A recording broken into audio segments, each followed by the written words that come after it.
here's a rhetorical question for you. Have you guys ever felt like you were being watched? Be right back. Gotta go deal with a stalker.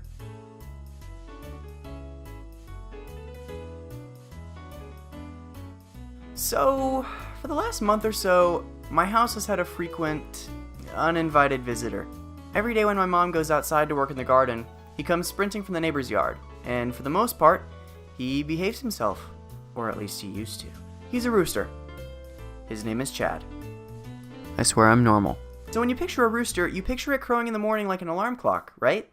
Now picture how much it would suck if your alarm clock went off every few minutes throughout the day. Chad is dysfunctional. We aren't really sure why he crows throughout the day. Honestly, we aren't really sure why he does anything.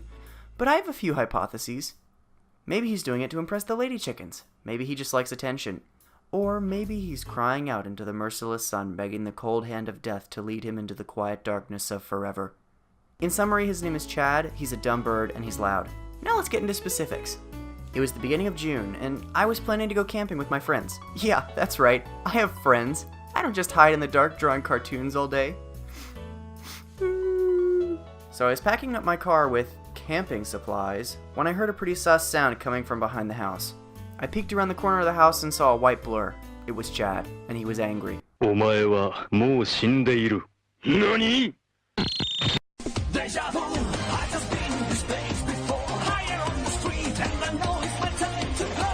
I ran, dead sprint, all the way down my driveway, and he was still gaining on me. I started formulating a plan. There were only two options. Keep running and hope I could make it to a neighbor's house before Chad caught me, or stand my ground and fight.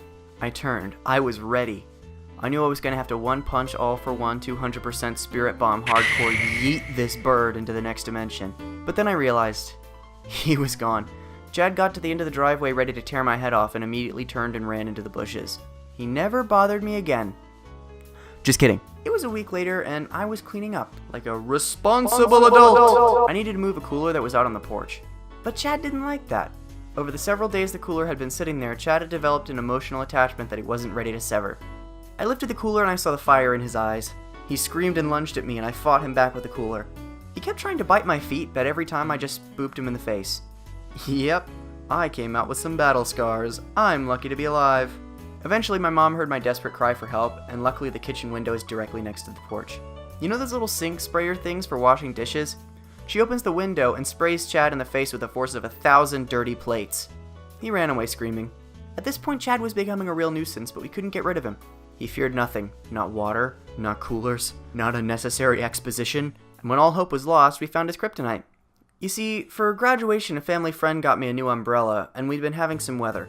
Mom was out on the porch tending to plants Chad had destroyed when the man himself went on the offensive.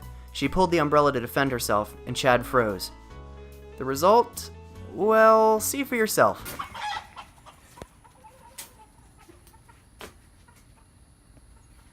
So that's Chad. He still drops by every now and again to wreak havoc and make obscene amounts of noise. Let me know if you'd be interested in seeing a part 2.